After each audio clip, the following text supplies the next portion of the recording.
చిరంజీవి గారితో సినిమా ఆయనతో నటించిన వాళ్ళకి అసలు వేరే ఎక్స్పీరియన్స్ ఉంటుంది అసలు చెప్పుకోలేము అని చాలా మంది చెప్పారన్న. అవును. ఏముంటదా అంటే ఆ మజా మీరు నేను అదే చెప్తాను. చిరంజీవి గారు, ఇప్పుడు మీరు చిరంజీవి గారు, నేను సురేష్ అనుకుంటే అలా 1-to-1 లేదు కానీ ఒక ఫోన్ కట్ లో చిరంజీవి గారు నాకు ఫోన్ చేసినట్టు ఉంటుంది. ఆయన ముందు యాక్ట్ చేస్తారు, తర్వాత నా షాట్లు తర్వాత తీశారు. అలాగే గాడ్ ఫాదర్ సినిమాలో ఉన్నాను కానీ చిరంజీవి గారికి నాకు కాంబినేషన్ లేదు. ఆయన సినిమాలో ఉన్నాను కానీ కాంబినేషన్ లేదు. నేను అదేం సినిమా, మన హిట్లర్ కాదు, స్టాలిన్ సినిమా. అది స్టాలిన్ ఫోన్ కట్ లో ఆ ఫోన్ కట్ తీయడానికి, ఆ ఫోన్ కట్ లో అతను బాగుంటాడు, బాగా చేస్తాడు, తను పెట్టుకోండి. అప్పుడు నేను కొంచెం యాంకర్ గా తెలుసు అని చెప్పి చోటాకి నాయుడు గారిని మా జెమినీ టీవీకి పంపించి నేను కూర్చునే టేబుల్ మీద ఆ షార్ట్స్ తీశారు. విలన్ దగ్గర ఉంటారు, ఆయన ఫోన్ చేస్తారు, ఆ టేబుల్ దగ్గరే తీశారు. చోటాకి నాయుడు గారు ఉదయాన్నే వచ్చి దాకా అవగవా అని చెప్పి అప్పటికప్పుడు షర్ట్ మేకప్ వేసి తీశారు. అలా చిరంజీవి గారు ఫస్ట్ స్టాలిన్ లో కనబడ్డాను, తర్వాత మన గాడ్ ఫాదర్ లో ఛానల్ రిపోర్టర్ గా, జర్నలిస్ట్ గా కనబడ్డాను. మీరు పాటలు బాగా పాడతారు, లవ్ లెటర్స్ బాగా రాస్తారని కూడా విన్నాము. అన్నీ అయిపోయినాయి.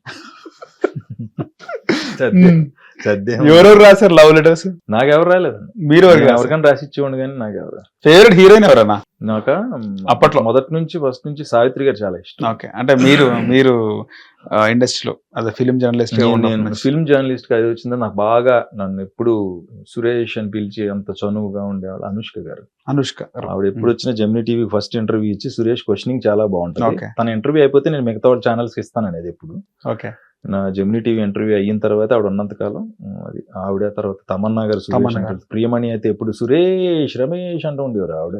ఓకే, హీరోయిన్స్ అయితే వాళ్ళు నేను బాగా ఇష్టపడే నటిగా సావిత్రి గారు, సౌందర్య గారు, తర్వాత హార్ట్ఫుల్ గా కూడా ఇష్టపడే ఆవిడ అనుష్క గారు. ఓకే, అంటే అనుష్క గారు చూసిన దాంట్లో నార్మల్ హీరోయిన్స్ అందరు కూడా మీ హైట్ కి ఫ్యాన్స్ అనుకుంటా.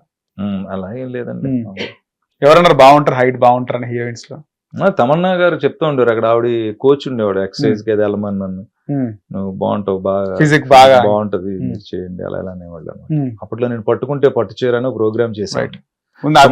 మీరు చెప్పేస్తున్నారు సుమ గారు యాంకర్, అప్పుడు మీరే డిజైన్ చేశారు కదా పట్టుకుంటే పట్టు చీర.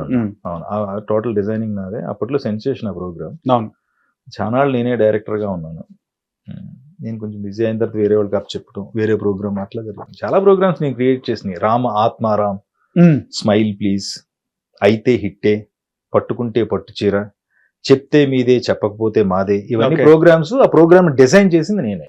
ఓకే, కానీ అప్పట్లో ఇలాంటి డిఫరెంట్ ప్రోగ్రామ్స్, కాన్సెప్ట్ తో ప్రోగ్రామ్స్ వచ్చేవాళ్ళు బుల్లితెరలో. ముఖ్యంగా ఆ ప్రోగ్రామ్స్ కోసం అన్ని పనులు పక్కకు పెట్టేసుకొని చూసేవాళ్ళు. అవును, ఈ రోజుల్లో అవన్నీ లేవు కదన్నా, ఏం చెప్తారు? ఉండవు ఇంకా.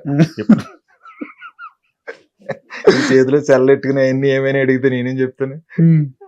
ఓకే, బిగ్ బాస్ పైన మీ ఒపీనియన్ ఏంది? అలాంటి క్వశ్చన్లు మన దాంట్లో లేవని ముందు చెప్పారు, ఇప్పుడు ఎందుకు అడుగుతున్నారు? బిగ్ బాస్ అంటే నార్మల్ ఫోన్ అంటే బిగ్ బాస్ లో అన్నీ ఉంటాయి కదా, బిగ్ బాస్ లో ఫోన్స్ ఏమి ఉంటాయి కదా అంటున్నా. వెళ్తే తెలుస్తుంది సార్ అలా. ఇప్పుడు ఏంటంటే నరేష్, అదే చెప్పాను కదా, ఒక మనిషిని ఒక చోట ఇలా పిలిస్తే భలే అనిపిస్తాను. మామూలుగా తెలిసిన వాళ్ళు మామూలు ఉంటారు ఇంటి దగ్గర, వాళ్ళు నరేష్ అంటారు, అది వినడానికి మంచిగా అనిపిస్తుంటారు. అదే వింటున్నాను నరేష్ గారు గారు ఎందుకన్నా. అయితే ఏదైనా షో ఒకటి క్రియేట్ చేస్తే దాన్ని తెలుస్తుంది జనం, దాని పల్స్ తెలుస్తుంది. బిగ్ బాస్ అనేది చిన్నప్పుడు ఒక సామెత ఉండేది, ఏంటి, తలుపులు వేసేసి కొడితే పిల్లి కూడా ఫైట్ చేస్తుందని, పులవుతుంది అంటుండే. ఇదంతే. ఓకే, సో అంటే ద క్రియేటర్స్ క్రియేట్ చేసింది అది. నేను సెన్స్ హ్యూమర్గస్ గా చెప్తున్నాను కాదు, కానీ బేసిక్ అది ఒక మంచి షో. వాళ్ళు చూసుకుని వాళ్ళు చేసుకుని, నేను ఫస్ట్ లోనే సెకండ్ సీజన్ కి ఎప్పుడో నాకు రమ్మని పిలిపోయి వచ్చింది. కానీ నేను సినిమా మీద ఉండటం, అక్కడ రోజు వర్క్స్ అయి ఉండటం వల్ల. కానీ ఫాలోఅప్ చేస్తున్నారా? ప్రతి సీజన్ కి వస్తారా అని అడుగుతున్నారా? బిగ్ బాస్ ఛానల్ అవుద్ది బిగ్ బాస్ అనేది చూసి, అసలు టీవీ చూసి చాలా రోజులు. మీకు పిలుపులు అంటారు అక్కడ నుంచి? 2 times వచ్చిందండి, 2 సార్లు వచ్చింది, 2 సార్లు వెళ్ళా.